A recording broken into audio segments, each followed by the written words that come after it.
2001 through 2006 Nissan Altima with the 3.5 liter engine, high pressure power steering hose replacement. I'm Brian Esser from How To Automotive. I'm going to walk you through the steps of replacing the hose. Here is the high pressure hose that we're going to be installing. I will link this up in the description of the video.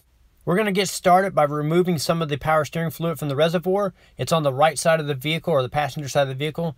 You can suck out as much of this fluid as you possibly can. I'm using a fluid extractor to do it, but if you don't have something like this, you can use a turkey baster and suck out as much of the power steering fluid you can from the reservoir. So I'm going to get my vehicle up on the hoist. If you're doing this at home, use floor jacks and jack stands and get it up as high as you can so you can crawl underneath. You're going to need to remove the passenger front wheel, so go ahead and remove that. Once you get the wheel removed, we're going to look in through the suspension here just above the axle here. Is going to be the power steering pump and the power steering high pressure hose that we need to get to. So if you look to the left here, you can see the banjo bolt right here. We need to remove that, and then also there's a high pressure switch here just above it, electrical connector. We need to unplug that switch. To get the banjo bolt off, I use a 24mm socket, a wobbly, and I linked together a couple of extensions, and I went through the backside here just to the right of the cat and up through the sway bar and got right onto the banjo bolt with the wobbly socket and the extension and cracked that bolt free. So I went ahead and cracked the bolt loose, and then I went and reached up inside here and spun it out by hand. And also I have a bucket here underneath to catch the power steering fluid as it drains out. I also unplugged the electrical connector for the power steering switch. Now there's a bracket on the hose that's bolted on over here. So if you look back above the cat, kind of in between the sway bar here and the rack and pinion, you look up here, there's a little rubber hose here. You might have to flex this hose out of the way to see it. So you flex this hose out of your way, and when you get it flexed out of the way, right behind it is the bracket with the two 10mm bolts there. So with a 10mm wobbly socket, you can go ahead and put your wobbly on there and go ahead and crack those two bolts free right there and remove those two bolts. There. So once you get those two bolts removed, we also need to get this little plastic clip here that's holding the return line that we were flexing out of our way.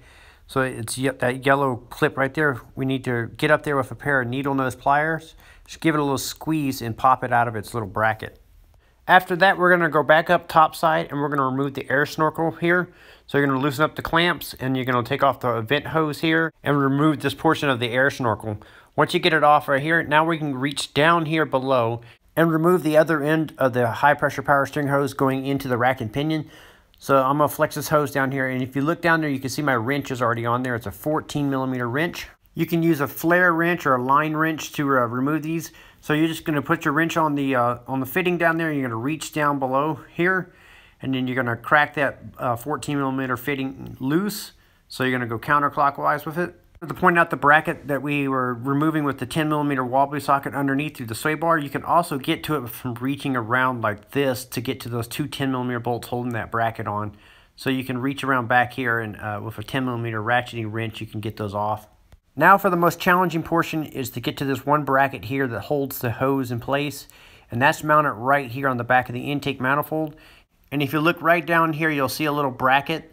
We need to get that bracket unbolted. So there's a 12mm bolt that was coming from the back. To get to it, I used a flex head ratchet right here, and with a 12mm socket. So it helps to have really thin arms and hands to get in here. And if you have thicker arms or hands, you're going to have a little tough time with this. You may even have to have somebody else do this portion of it for you. I also recommend trying to put the ratchet on there in different angles. So before I had it hanging off towards the left, now I'm doing it towards the right, reaching around over the top. So this is kind of a view of how I was getting into it. I have one hand holding the ratchet in place, and the other hand reaching over the top like this, and ratcheting the ratchet and breaking it free and spinning the 12mm bolt out. Once you get that bracket off, now you can come over towards the driver's side of the vehicle, and you can reach down there and grab the hose and start pulling it and working it out towards you through the gap where you took out the air cleaner. So you're going to pull the hose and kind of twist it and pull it and just work really slow increments and just take your time and watch for what you're snagging on. You don't want to jerk the hose or anything. You just want to take your time and kind of work the hose out. Now I got the hose out. I laid it side by side with the new hose. Now you can see how the hose was kind of routed and curved inside the engine block here. So we're going to shape the new hose in that same type of position and feed it back in. We also need to transfer over the pressure switch. And the new hose comes with all the O-rings and stuff on. We're not going to put the O-rings on just yet. We're going to put the hose in first. That way none of the O-rings get damaged. So you're going to transfer over the switch over to the new hose, and then we're going to feed this hose down into position. So you put the side with the switch in first and feed it down. As it gets down towards the rack and pinion, you bend it towards the passenger side of the vehicle and then start feeding it in towards the passenger side of the vehicle. So as you get it about 3/4 of the way in there, we're going to go back underneath and we're going to pull the hose here towards the pump here. And then you're also going to create that big arch that went up towards the top of the manifolds in the hose. So it's going to kind of be like an S in there. So it's going to go up towards the top of the manifold where that one bracket where we had where it's real tough to get to. So now that we got it in here, we can go ahead and start the banjo bolt. We put the washer on first, then the banjo bolt, and then the second washer on the outside here. So it's going to look like this: banjo bolt, washer, hose, washer. Now you can feed it up into position and start that banjo bolt on the pump. Just start it and leave it loose for now. We'll tighten it up in a momentary. Now on the opposite side here, you can reach around here and put the O-ring on the hose here. So you want to get it in a good position and put that little O-ring on the tip of the hose. Then from under here, reaching around the back, you can push it into place and kind of line it up with the port on the rack and pinion.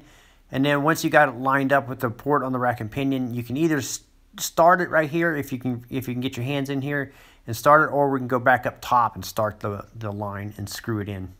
Now with the line started but not tight, just start it. We're going to go ahead and tackle the hard bracket here to get to. So we're going to go ahead and line up our bracket, and then what I did to get the bolt started was just reach around the back, kind of put it in my fingers and reach around the back and then start the bolt. This portion takes patience here. You would just want to work really slow. And I was lucky enough to have my arms very thin to be able to fit down in here. If you have thicker arms, you're going to struggle with this for sure. It's going to be tough, but you can get it done. So once you get the bolt started by hand right here, now you can reach around with your ratchet and go ahead and tighten this bolt up.